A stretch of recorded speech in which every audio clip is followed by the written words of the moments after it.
नमस्कार, मैं हूं मनोज वर्मा और आप देख रहे हैं अटेंशन। और अटेंशन में आज बात होगी वक्फ की आफत, सर्वे पर सियासत। जी हां, देश भर के साथ ही प्रदेश में भी वक्फ की संपत्तियों का सर्वे किया जा रहा है। लेकिन कांग्रेस विधायक आरिफ मसूद ने इस पर आपत्ति ली है। उन्होंने जहां एक पत्र लिखकर इस सर्वे को रोकने की मांग की है और रिकॉर्ड सुधारने की बात कही है, तो वहीं बीजेपी इस आपत्ति पर तंज कसती नजर आ रही है और कहा कि जिन्होंने गड़बड़ी की है उन्हें ही सर्वे से डर लग रहा है। लेकिन सवाल ये है कि आरिफ मसूद की इस आपत्ति के पीछे असल वजह क्या है? क्या सच में रिकॉर्ड में कुछ कमियां हैं या फिर बीजेपी जो कह रही है वो सच है? आज चर्चा इन्हीं सवालों के आसपास करेंगे, लेकिन पहले रिपोर्ट देखिए।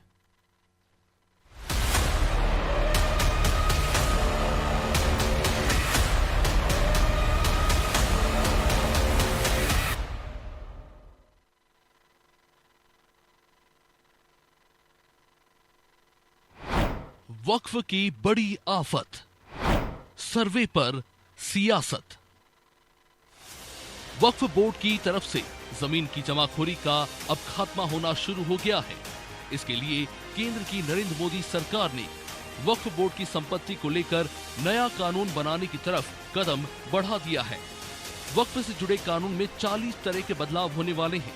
इसलिए देश भर में वक्फ बोर्ड की संपत्तियों की पड़ताल की जा रही है। मध्य प्रदेश वक्फ बोर्ड से संबंधित संपत्तियों का भौतिक सत्यापन शुरू हो गया है, जिस पर अब कांग्रेस विधायक आरिफ मसूद ने आपत्ति जताई।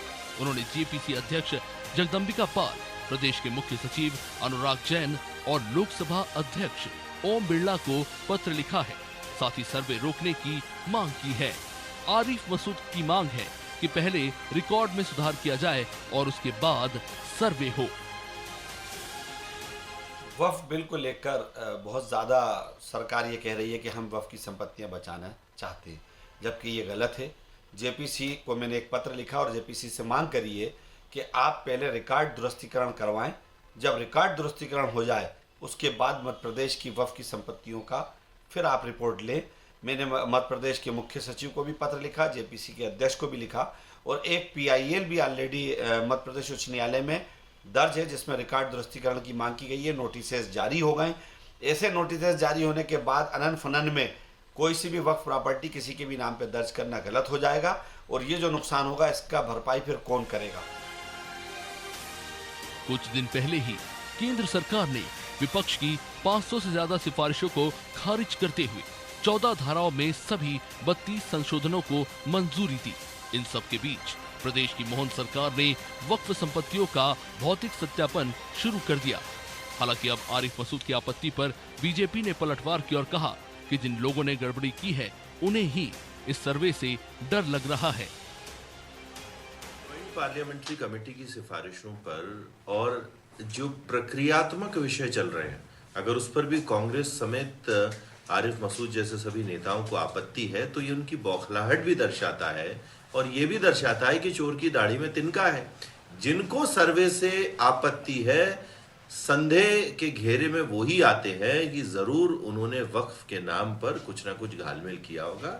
ये मोदी की सरकार है, डबल इंजन की सरकारों में आरिफ मसूद हो या कोई, छोड़ा नहीं जाएगा। जो सही है, जो कानून के हिसाब से सही है, उसी का पालन किया जाए। अगर देश भर के वक्फ बोर्ड में बदलाव होते हैं तो प्रदेश की अरबों रुपए की कीमत की संपत्तियों पर इसका असर पड़ेगा। इसलिए इस पर सियासत हो रही है। कांग्रेस पहले भी ये कह चुकी है कि सरकार उल जुलूल फैसले लेकर उनके जख्मों पर नमक छिड़क रही है। उधर सत्तारूढ़ दल बीजेपी के जिम्मेदार नेताओं ने वक्फ बोर्ड की संपत्ति के भौतिक सत्यापन को जायज बताया। कुल मिलाकर कहें तो एक तरफ देश में तेज होती सनातन बोर्ड की मांग और दूसरी तरफ वक्फ बोर्ड की संपत्ति के सर्वे ने सियासी पारा हाई कर दिया है। ब्यूरो रिपोर्ट, अनादि टीवी।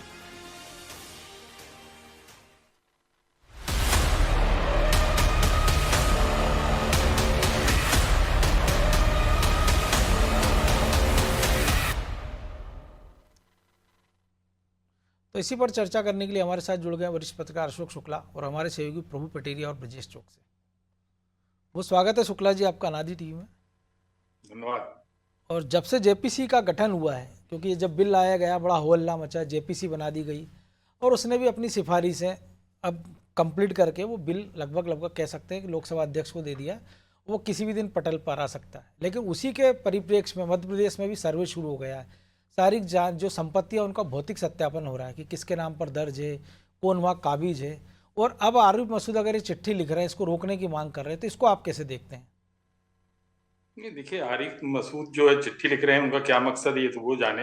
लेकिन जो सरकार कर रही है, आप सरकार की मंशा देखें। आप वक्फ बोर्ड को लेकर जिस तरह से वक्फ बोर्ड के पास में असीमित अधिकार हैं, ये देश में सबके लिए कानून एक जैसा होना चाहिए। खासतौर पे जो संपत्ति से संबंधित कानून है, चाहे वो वक्फ बोर्ड की संपत्ति हो या किसी व्यक्ति विशेष की हो या ट्रस्ट की संपत्ति हो, उसमें दो चीजें बहुत महत्वपूर्ण होती हैं। सबसे पहले तो ये देखना पड़ेगा कि जो संपत्ति है, क्या आप उसके लीगल राइट्स रखते हैं। उसके सर्वे में ये भी बात भी सामने आएगी कि लीगल राइट्स हैं कि नहीं। क्योंकि ये अभी देखने में आ रहा था कि वक्फ बोर्ड क्या करता था कि अगर दरगाह या मस्जिद या कब्रिस्तान के अगल बगल की जो जमीन है उसको भी अपनी कह के घोषित कर देता था, और फिर वो व्यक्ति जिसकी जमीन जाती थी उसके पास ये अधिकार नहीं बचता था कि वो जो है उस जमीन को वापस ले ले। क्योंकि वक्फ बोर्ड के पास जिस तरह के असीमित अधिकार हैं, तो उसके चलते ये जरूरी हो गया था कि वक्फ बोर्ड के जो अधिकार हैं वो देश के कानून के मुताबिक होने चाहिए, किसी की तुष्टीकरण के लिए कानून नहीं होना चाहिए। और जो सर्वे की बात आ रही है, तो सर्वे से कई चीजें सामने आएंगी कि कहीं ऐसा तो नहीं हो रहा है कि वक्फ बोर्ड की संपत्ति का कोई दुरुपयोग कर रहा है। क्योंकि ये भी देखने में आ रहा है कि बहुत से लोग जो है इसका जो है निजी कार्यों के लिए उपयोग कर रहे हैं। कहीं किसी ने दुकानें बना ली है, कोई व्यवसाय भी चल रहा है इसमें। तो सरकार जो कर रही है, सरकार की मंशा साफ है। सरकार वक्फ बोर्ड की जो जमीन है, जो उसके अधिकार हैं, उसको लेकर अगर वो कानून में संशोधन करने जा रही है तो ये न्याय संगत है और इसका किसी को विरोध नहीं करना चाहिए। और सर्वे में सारी चीजें सामने आ जाएंगी। जैसा आरिफ मसूद कह रहे हैं कि साहब पहले रिकॉर्ड का दुरुस्तीकरण होना चाहिए। अगर आरिफ मसूद के पास में इस बात की जानकारी पहले से थी कि रिकॉर्ड दुरुस्त नहीं, तो उन्होंने अब तक मांग क्यों नहीं उठाई? वो तो विधायक थे, उनको ये कार्य करना चाहिए, पहले करना चाहिए था। और यही तो सबसे बड़ी बात है ना कि अगर इंदिरा जो कह रहे हैं कि गड़बड़ी है, तो फिर ये गड़बड़ी किसने की है? क्या सरकार के लेवल पर हुई है या वक्फ बोर्ड के लेवल पर हुई है? और ये गड़बड़ियाँ किस प्रकार की, और इसको लेकर पहले सवाल क्यों नहीं उठाए ने, उन्होंने पहले आवाज़ क्यों नहीं उठाई? अब जब जेपीसी ने अपनी रिकमेंड सौंप दी है, तो अब ये चिट्ठी लिखने का क्या औचित्य है? कोई औचित्य नहीं है इसका। ये केवल जो है ये दिखाने की कोशिश कर रहे हैं कि वक्फ बोर्ड को लेकर ये बहुत चिंतित है। सरकार जो कर रही है, सरकार की मंशा साफ है। वो वक्फ बोर्ड के जो अधिकार हैं वो देश के कानून के मुताबिक होने चाहिए, तुष्टीकरण के मुताबिक नहीं होने चाहिए। क्योंकि ये बड़ी विचित्र स्थिति है कि वक्फ बोर्ड का ट्रिब्यूनल अगर कोई फैसला लेता है तो आप उसको हाईकोर्ट में चुनौती नहीं दे सकते। जाहिर है कि सरकार इस तरह की व्यवस्था को स्वीकार नहीं करेगी। उन्हीं के ट्रिब्यूनल को आपको चुनौती देनी है, ये भी उसमें नियम है। हाँ, नहीं दे सकते आप उसकी। जी, मतलब बड़ी विचित्र व्यवस्था है। मतलब सुप्रीम कोर्ट से भी ऊपर कोई कोर्ट है क्या इस देश के अंदर? तो ये जो मौजूदा सरकार है, मौजूदा सरकार इस तरह की जितनी भी अव्यवहारिक चीजें, जैसे 3 तलाक का जो कानून था उसको सरकार को लगा कि अव्यवहारिक है। धारा 370 सरकार को लगा, केंद्र सरकार को लगा कि अव्यवहारिक है। तो मौजूदा जो मोदी सरकार है वो अव्यवहारिक कानूनों की समाप्ति की ओर बढ़ रही है। और मुझे लगता है कि वक्फ बोर्ड से संबंधित जो भी अव्यवहारिक कानून होंगे या जो उसमें जो विसंगतियां होंगी, जो उसमें कमियां होंगी, उसको दूर करके वक्फ बोर्ड के नियम कायदों को दुरुस्तीकरण करने जा रही है सरकार। और आरिफ मसूद को इसका जो है विरोध नहीं करना चाहिए। प्रभु जी आप कैसे देखते हैं? क्योंकि वो चिट्ठी में ये भी लिख रहे हैं कि जो भूमि शासकीय नामों से दर्ज है या अन्य व्यक्तियों के नाम दर्ज है, लेकिन ये कि वक्फ की ज़मीनें हैं और उस पर वक्फ बोर्ड का अहस्तांतरणीय लिखना जरूरी है। तो ये प्रक्रिया तो कांग्रेस की सरकारें लंबे समय रही। दिग्विजय सिंह भी 10 साल रहे, बाद में कमलनाथ भी रहे 15 महीने। उस समय आरिफ मसूद भी जो है विधायक थे, उसके पहले आरिफ अकील भोपाल में रहे हैं। तो ये प्रक्रिया तो तब भी हो सकती थी, और अगर ये तब नहीं हुई है और तब वक्फ बोर्ड के अध्यक्ष भी कांग्रेस समर्थित भी रहे और अब बीजेपी समर्थित हैं, लेकिन कई प्रकार की गड़बड़ियाँ हम देख रहे हैं उसमें निकल के आ रही है। और आरिफ मसूद जो बात कर रहे हैं उन पर तो खुद के आरोप हैं कि उनका जो कॉलेज है वो वक्फ की ज़मीन में है और वो इलाका वो है जो वेटलैंड एरिया में आता है। बिल्कुल मनोज जी, उसको लेकर कई बार सवाल उठे। वो तालाब के डूब में बना हुआ है, मतलब उसको देख कर ही लगता है कि ये तालाब के अंदर बना हुआ है, लेकिन वो चूँकि है वहाँ पर उनका तो है, वो एक अलग बात है। लेकिन जो ये बात कर रहे हैं शासकीय दर्ज जमीनों की, तो भोपाल का उदाहरण इसके लिए सबसे सटीक उदाहरण है। बिल्कुल, भोपाल रियासत का जब मर्जर हुआ तो रियासत की जो संपत्तियाँ थी, जो ज़मीन जायदाद थी, वो सरकार को सौंप दी गई। बहुत सारी, कुछ उनने अपने पास रखी। उसमें जो है उसके बाद क्या हुआ कि धीरे धीरे ईदगाह जो जंगल था, खुला पहाड़ी एरिया था, कोहे फिजा जो खुला मैदान था, वो सारे के सारे जो है हिबानामा इनायतनामा के नाम पर जो है सारे के सारे 1980 के बाद ये सारी चीज़ें ज़मीनें बेच दी गई। हमने सबने खाली ज़मीनें देखी। बिल्कुल। भोपाल का जो PHQ है, पुलिस हेडक्वार्टर, उस पर वक्त पर दावा है। सड़क किनारे कोई एक मजार बना दी किसी ने, उसको फिर बड़ी कर दी, उसके बाद फिर वो वक्त की प्रॉपर्टी उसके आसपास की चीज़ हो गई। तो ये जो इस तरीके का जो सिलसिला है, और हमीदिया रोड का एक मामला कोर्ट तक गया ही है कि किसी की दुकान थी, उस पर आपने दावा कर दिया कि हमारी, उसको बनाने की परमिशन नहीं दी, उसको 56 साल से वो आदमी 56 काबिज साल, था वहाँ। हाँ। जी। तो इस तरीके के जो मामले हैं, तो ये निश्चित तौर पर ये वक्त को लेकर जो जाती हो रही है, उसको जो असीमित अधिकार दिए और गए, अब ये तो क्यों जो दिए कुंभ गए? में जहाँ लग रहा है उस पे दावा ठोक दिया कि ये जो वक्त की कुंभ है, संपत्ति है। आप ये बताइए कल के दिन आप कहेंगे कि गंगा वक्त की प्रॉपर्टी है, क्योंकि गंगा किनारे रेत जो है उस पर, गंगा के पाट पर कुंभ मेला लगता है दोनों तरफ, आप वो कहें कि वो हमारी जमीन है। तो कहाँ से आ गया ये वक्त, ये क्यों वक्त वहाँ पर पहुँच गया? ये निश्चित तौर पर ये सियासत और धार्मिक सियासत जो कहते हैं उसका कारण है, और वही आरिफ मसूद कर रहे हैं मध्य प्रदेश में। वो अपने आप को एक इस तरीके का नेता प्रस्तुत करने की कोशिश करें जो अल्पसंख्यकों की हिमायती, अल्पसंख्यकों को लेकर चाहे जो भी मुद्दा हो, कोई भी निर्णय लिया जाए, अच्छा हो बुरा हो, हर निर्णय के खिलाफ आरिफ मसूद बोलते हुए दिखाई देते हैं। तो सीधे सीधे उनकी रणनीति यही है। इसमें कुछ भी नहीं है मनोज जी, वक्फ की जो भी संपत्तियां हैं वो बाकायदा वक्फ के पोर्टल पे दर्ज है पूरे देश में, पहले से इनको दर्ज करा दिया गया है। अब उन संपत्तियों का वेरिफिकेशन हो रहा है कि वास्तव में वो किसकी है, कहाँ पर है, उस पर अतिक्रमण है क्या, उसको बेच तो नहीं दिया गया, क्योंकि बहुत सारी शिकायतें भी ऐसी आई कि वक्फ की ज़मीन ही बेच दी लोगों ने जो काबिज थे उन पर, जो वक्फ बोर्ड में है उन लोगों ने कई जगह पे, कहीं पे आपने जो है वो कब्रिस्तान पे ही दुकानें बना के बेच दी, किराए पर उठा ली। भोपाल में किराया भी ऐसा किसके है, पास जा रहा है ये किसी को ये नहीं भी पता किसी है। को नहीं पता। तो इस तरीके की जो चीज़ें हैं उसको लेकर उसका भौतिक सत्यापन करने के निर्देश दिए हैं, क्योंकि जो कानून बन रहा है जेपीसी के निर्देश पर ये हो रहा है। मध्य प्रदेश सरकार नहीं करा रही है, केंद्र सरकार नहीं करा रही है। जॉइंट पार्लियामेंट्री कमेटी ने जब इस बारे में चर्चा की, पूरे देश भर का डाटा देखा, तो उनने कहा कि भाई इसका एक बार वेरिफिकेशन करा लिया जाए, जो भी वक्त की प्रॉपर्टी पूरे देश में जिसको लेकर, तो कितनी विवादित है कितनी अविवादित है, सारी चीज़ें आ जाएंगी।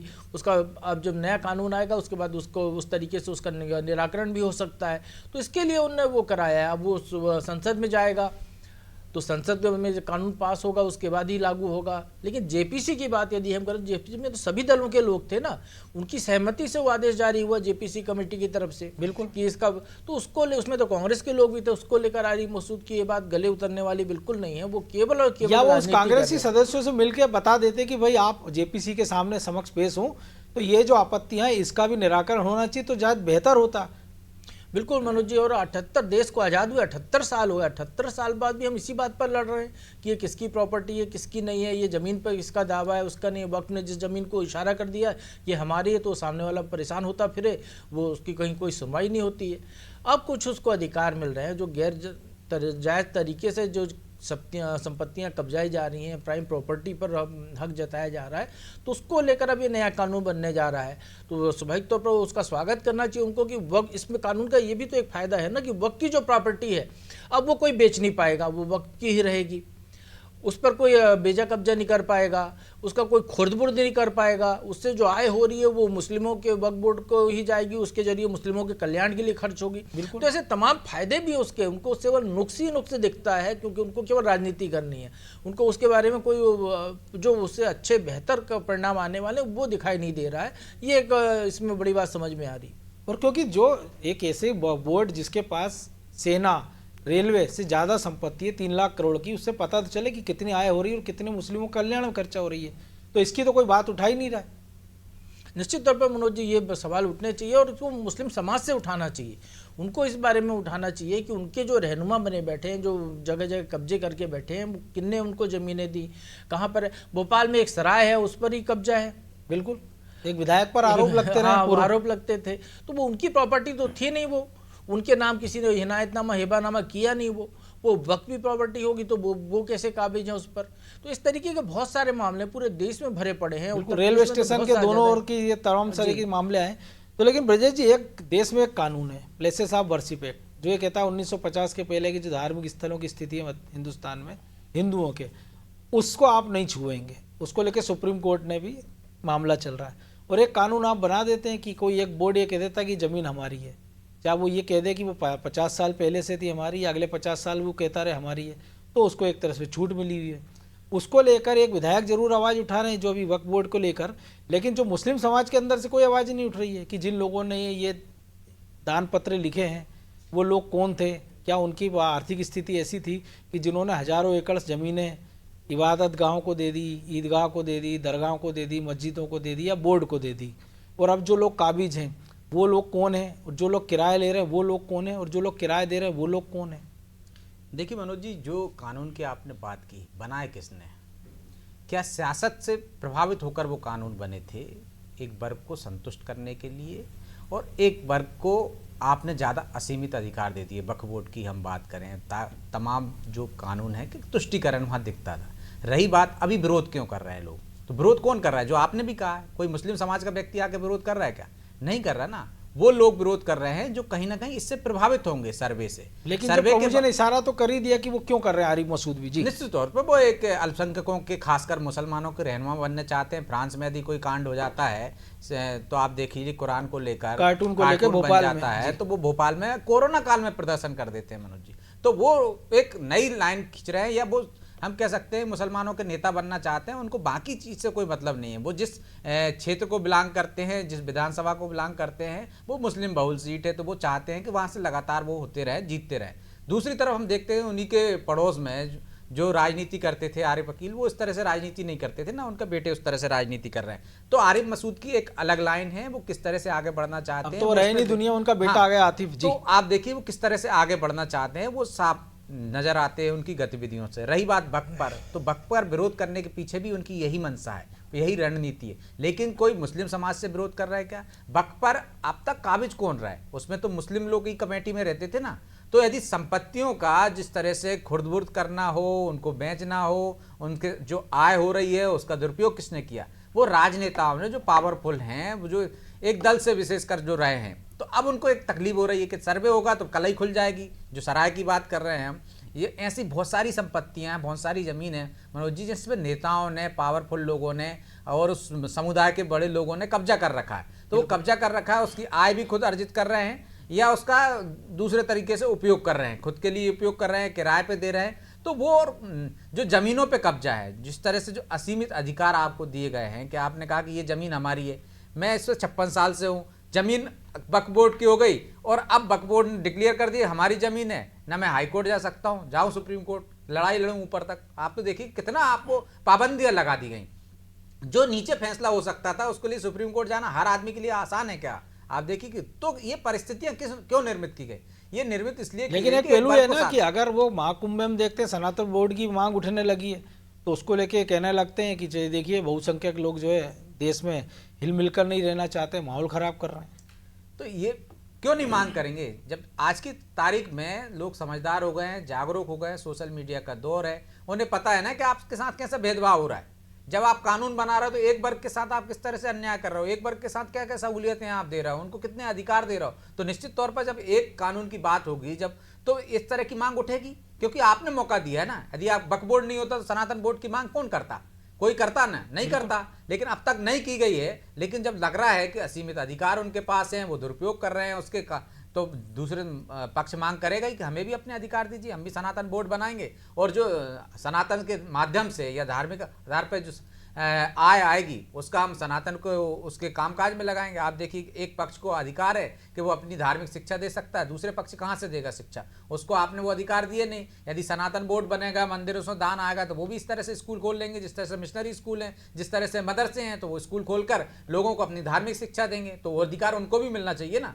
तो क्यों नहीं मिला? तो इसलिए ये मांग उठ रही है। मुझे लगता है ये सियासी मुद्दा है और सियासतदार जिसको ज्यादा बड़ा चढ़ा कर करते हैं। यदि सरकार काम कर रही, सर्वे करने में कोई आपत्ति नहीं है, सर्वे हो जाएगी, दूध का दूध पानी का पानी हो जाएगा। लेकिन डर किन लोगों को? डर उन लोगों को है जो इन पर काबिज कर रखे हैं, इससे जरिए वो अपनी राजनीति। या बेहतर होता है वो 10-20 चीजें बता देते कि ये देखिए ये मामला ये है और रिकॉर्ड में इसमें गड़बड़ी, इसको दुरुस्त कर लिया जाए, तो भी लगता है कि हम वाकई गंभीर हैं। तो सर्वे में सबसे स्पष्ट हो जाएगा ना, यदि कौन से रिकॉर्ड में क्या है, तो तब दुरुस्तीकरण का आगे की कार्रवाई होगी। अभी तो सिर्फ सर्वे हो रहा है, किसी को बेदखल थोड़ी नहीं कर रहा है, किसी से जमीन छीन नहीं रहे, सिर्फ एक सर्वे किया जा रहा है कि जो संपत्ति वक्फ बोर्ड की है, जो उनके पास थी, वो कौन उस पर काबिज है, किस स्थिति में, आज की स्थिति में है, उस पर किसी ने बिल्डिंग बना ली, किसी ने बेच दी, कि कोई उस पर कौन काबिज है, वो सब स्थिति स्पष्ट हो जाएगी। तो सर्वे उस आधार पर हो रहा है। सर्वे कोई किसी को भगा तो नहीं रहे ना वहां से, लेकिन सर्वे पर ही आपत्ति उठाना मुझे लगता है कहीं ना कहीं ये दिखाता है कि कहीं गड़बड़ी है और गड़बड़ी किन लोगों ने की है उसको बचाने की कोशिश है।